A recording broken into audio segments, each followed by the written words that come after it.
Hey guys, doing today? This is John with Green Life Gardening, and today I want to talk to you guys about the Barbados Cherry or the Acerola tree. I'm really excited to be making this video for you guys today. This tree I have right here, it's about a 5-year-old tree. It was actually kind of an early Christmas gift from my girlfriend from a local nursery we have here in Lexington, Kentucky. She got it for a really great price for the size and age of the tree.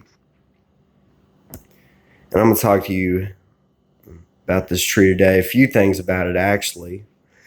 And first off, I want to show you there is one little fruit left on here. Now, normally in the summertime, if you have these planted outside, whether you live somewhere like South Florida or Central Florida, Southern California, they'll be in full bloom and they'll be completely covered in fruits. They're actually very large producers of fruits, and they make a delicious little fruit. It's a little bit different than a regular cherry. Instead of one pit in the center, it actually has 3 little seeds in it. They're a little bit softer. It's not like a stone in the middle of a cherry. Only thing I hate about the seeds is that they are extremely difficult to germinate. Typically, if you buy one of these trees in a nursery like I did, it's going to be grown from a cutting, which this one was. And they're really great container plants. They do well in containers.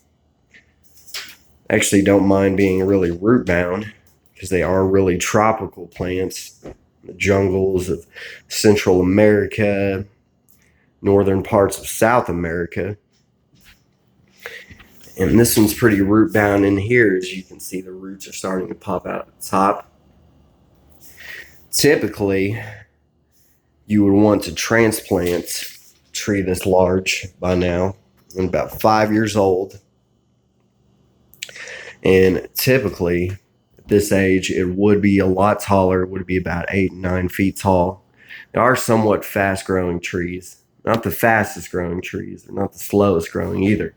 That's why they're pretty good for containers. Also, why they're good for containers, because they don't have a really extensive root system. They don't have an extremely long taproot. They just have a lot of little fibrous roots.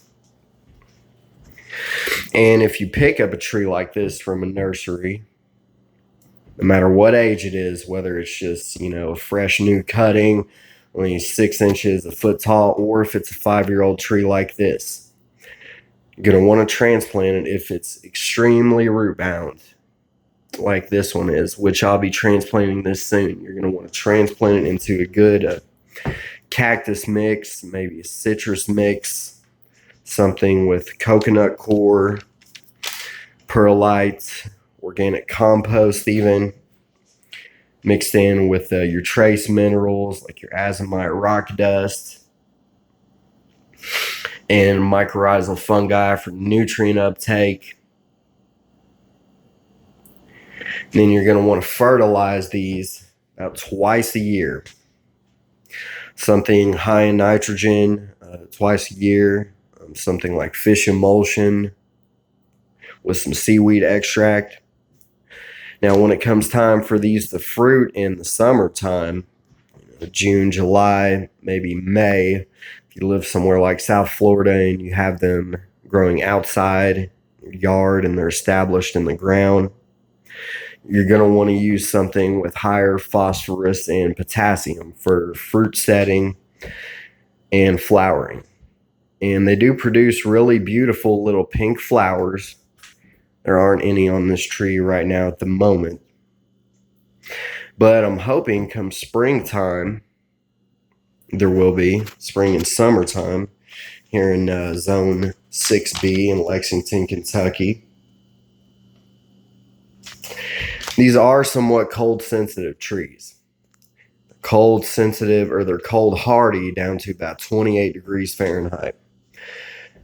Now, for a tree that's this big, this old, this well established, the pot that it's in, if it was trained regularly, if it was used to seeing temperatures down to about 40 degrees regularly, it could take down little under 28 degrees Fahrenheit. Other than that, they are an evergreen tree. If they're exposed to some cold, if you have one planted on your property, let's say you live in Tampa or Central Florida or somewhere, maybe even further north in California, close to the Bay Area, and they experience a frost, they will drop their leaves. It might not kill them if they're a little bit older like this tree is, but they will lose some leaves, and they will possibly die back a little bit and suffer from some damage from that. So you are going to want to protect them. If you do live in places, maybe zones 9B or less or lower, you're going to want to protect them. Even with the weather how it is nowadays throughout the country, if you live in zones 10B, you might want to give these guys some protection. If your weather forecast is saying it's going to drop down to about 30 degrees Fahrenheit. Also, I'm not too sure about how susceptible these are to diseases, plant viruses, mosaic virus, blight, stuff like that, root rot. Definitely going to want to make sure you don't overwater them. Keep the soil moist, but not soaking wet. Like this soil right here, it's starting to get dry on top, but it's damp underneath that. That's about how you want to keep these guys. And you do all that with the soil mix, with the temperature, with the watering, and you should do great with these guys. They're really easy trees to grow. They're really fun, really beautiful ornamental trees, even with their flowers alone. And they do produce some delicious fruits. Now, one more thing I want to show you guys really quickly. I know this video is about Acerolas or Barbados cherries. I'm actually really proud of this myself. Do a little bit of an update on my rambutan tree I'm growing from seed. As you can see, the leaves spread out there. A nice copper color to them, really beautiful. And the same goes with these guys, almost the same. They are tropical plants from Southeast Asia. Keep the soil moist as well, not overly wet.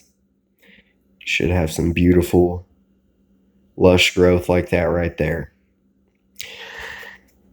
Anyways, this is John of Green Life Gardening. Hope you guys like that video. If you could, just hit that like button and subscribe.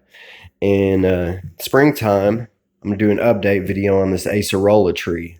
Show you guys if it has any fruit on it. Thanks.